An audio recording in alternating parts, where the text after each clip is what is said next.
জীবনে আর কিছু চাওয়ার নেই। আল্লাহ তাআলা আমাদের সর্বোচ্চ স্বপ্ন পূরণ করেছেন। আল্লাহ তাআলার শুকরিয়া আদায় করতে চাই।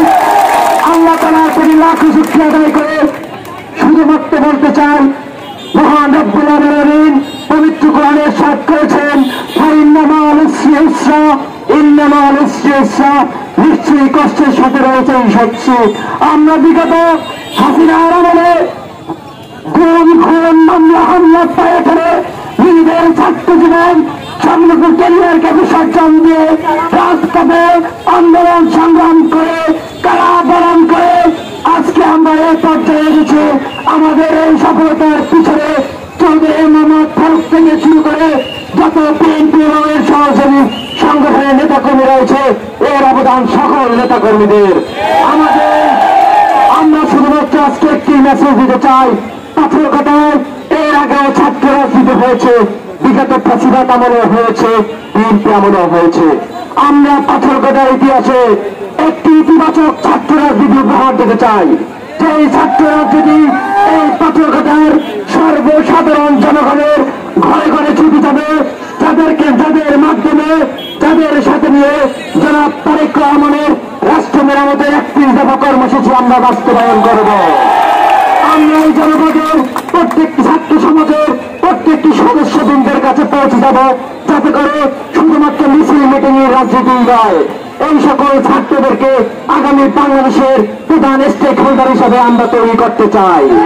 আমাদের ছাত্র ভাইয়েরা বিজ্ঞানী হবেন, ছাত্র ভাইয়েরা সরকারি বিসিএস ক্যাডার হবেন, ছাত্রদল সেই দিকে দাবি হবে ইনশাআল্লাহ। আজকের এই প্রোগ্রামকে সফল এবং সার্থক করার জন্য আপনাদের সবাইকে ধন্যবাদ জানাচ্ছি। আমি কৃতজ্ঞতা প্রকাশ করছি মহান রব্বুল আলামিনের প্রতি। আমি শ্রদ্ধা ভরে স্মরণ করছি শহীদ প্রেসিডেন্ট জিয়া রহমানকে, যিনি তার জন্ম হলে বাংলাদেশে 1971 26 মার্চে স্বাধীনতার ঘোষণা করতে। আমি অত্যন্ত কৃতজ্ঞতার সাথে স্মরণ করছি দেশটি বেগম খালেদা জিয়াকে। আমি কৃতজ্ঞতার সাথে স্মরণ করছি জনাব তারেক রহমানকে, কারাবরণকারী ছাত্র নেতাদের দিয়ে পাথরঘাটা উপজেলা ছাত্রদলের কমিটি করার জন্য আমরা ছাত্রদলের পক্ষ থেকে বলব। আমি অত্যন্ত কৃতজ্ঞতার সাথে স্মরণ করছি এই জনপদের সর্বকালের সব থেকে জনপ্রিয় নেতা, আমার নেতা, যিনি আমাদের উপর আস্থা রেখেছেন, প্রিয় নেতা জনাব নজরুল ইসলাম মনিভাইয়ের উপর আমি কৃতজ্ঞতা প্রকাশ করছি।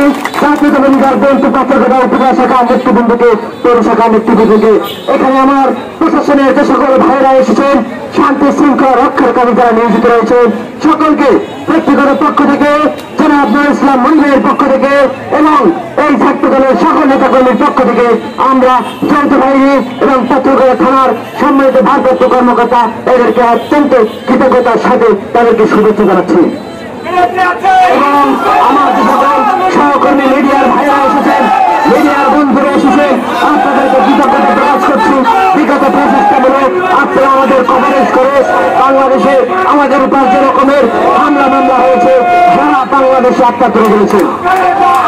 আমরা আমাদের সাংবাদিক বৃন্দ, প্রশাসনের সম্মানিত সদস্যবৃন্দের কাছে বিনীতভাবে আহ্বান জানাবো, আপনাদের সাথে নিয়ে আমরা আগামী বেটার বাংলাদেশ করতে চাই। আমরা বেটার পাথরঘাটা করতে চাই। আমাদের মোটো থাকবে সবার আগে পাথরঘাটা। আমরা পাথরঘাটাকে আধুনিক পাথরঘাটায় ভিত্তিতে ছাত্র রাজনীতির ইতিহাসে সব থেকে পরিচ্ছন্ন একটি ছাত্র রাজনীতির পাথরঘাটার গণমানুষকে উপহার দেবে। আপনাদের সকলকে ধন্যবাদ জানাচ্ছি।